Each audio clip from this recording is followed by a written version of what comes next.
বাজেটে স্বাস্থ্য খাতে ইতিহাসের সর্বোচ্চ বরাদ্দ দেওয়া হয়েছে। এবারই প্রথম প্রস্তাবিত বরাদ্দ 1% ছাড়িয়েছে। অর্থনীতিবিদরা বলছেন, প্রত্যাশিত সেবার মান নির্ভর করছে অর্থের স্বচ্ছ ও সুপরিকল্পিত ব্যয়ের উপর। এসব চ্যালেঞ্জ মোকাবিলায় জোর দিচ্ছেন স্বাস্থ্যমন্ত্রীও। জিনিয়া কবির সূচনা report. Colour expert dark sap এবং মাইল্ড অন হ্যান্ডস টেকনোলজি সমৃদ্ধ অরিক্স অ্যাডভান্স ডিটারজেন্ট পাউডার আপনার লন্ড্রি এক্সপার্ট। স্বাস্থ্য খাতে বরাদ্দ নিয়ে ঐতিহাসিকভাবেই বাংলাদেশের মুখ খুব একটা উজ্জ্বল নয়।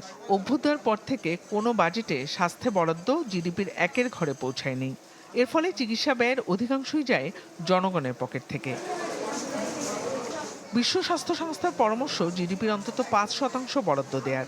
দেশের বাস্তবতা বিবেচনায় স্বাস্থ্য বিশেষজ্ঞরা দীর্ঘদিন ধরে জিডিপির অন্তত 1% বরাদ্দ দাবি জানিয়ে আসছিলেন, যা খুব একটা আমলে নেওয়া হয়নি। কিন্তু এবারই প্রথম স্বাস্থ্য খাতে বরাদ্দ জিডিপির 1% অতিক্রম করেছে। একে স্বাগত জানাচ্ছেন খাত সংশ্লিষ্টরা। অর্থনীতিবিদদের মত, প্রস্তাবিত বরাদ্দ স্বাস্থ্য খাতের জন্য বড় সম্ভাবনার দ্বার খুলেছে।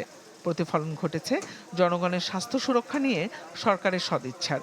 কিন্তু সাফল্য নির্ভর করবে স্বচ্ছ অর্থ ব্যয়, দক্ষ ব্যবস্থাপনা এবং বাস্তবায়নের উপর।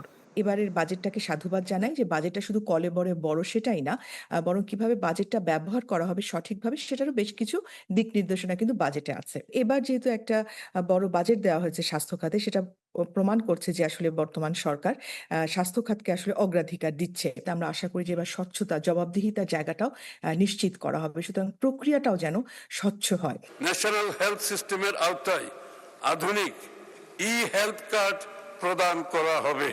তবে বরাদ্দ মানেই স্বাস্থ্যসেবার মান রাতারাতি বদলে যাওয়া নয়। খোদ স্বাস্থ্যমন্ত্রী বলছেন একথা।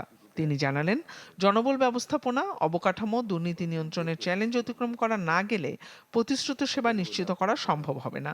আমাদেরকে একটু সময় দিয়ে দেখেন, প্রত্যেকটা হসপিটাল মানুষের স্বার্থে ব্যবহৃত হতে হবে। যদি কোনো হসপিটালে ইরেগুলারিটি করে, মানুষদের সেবা দিতে অবহেলা করে, আমাদের মানুষদের জীবন নিয়ে সিনেমিনি খেলে, they all will be punish. We have to use this fund. একটা পয়সা ফেরত যেতে দেবো না, এই প্রতিশ্রুতি নিয়ে আমরা এই সপ্তাহ থেকে কাজ শুরু করেছি। অ্যান্ড 1 তারিখে will go further, will take further steps to implement the total money to utilise this money successfully. সুস্থ নাগরিক একটি দেশের অন্যতম প্রধান চালিকা শক্তি। নতুন সরকার প্রথম বাজেটে সেই চালিকা শক্তির সুরক্ষায় আলাদা নজর দিয়েছে। এখন বাড়তি বরাদ্দ দিয়ে রোগে শোকে রাষ্ট্র কতটুকু পাশে থাকে তাই দেখার অপেক্ষায় সাধারণ মানুষ। জিনিয়া কবির সূচনা, চ্যানেল 24, ঢাকা।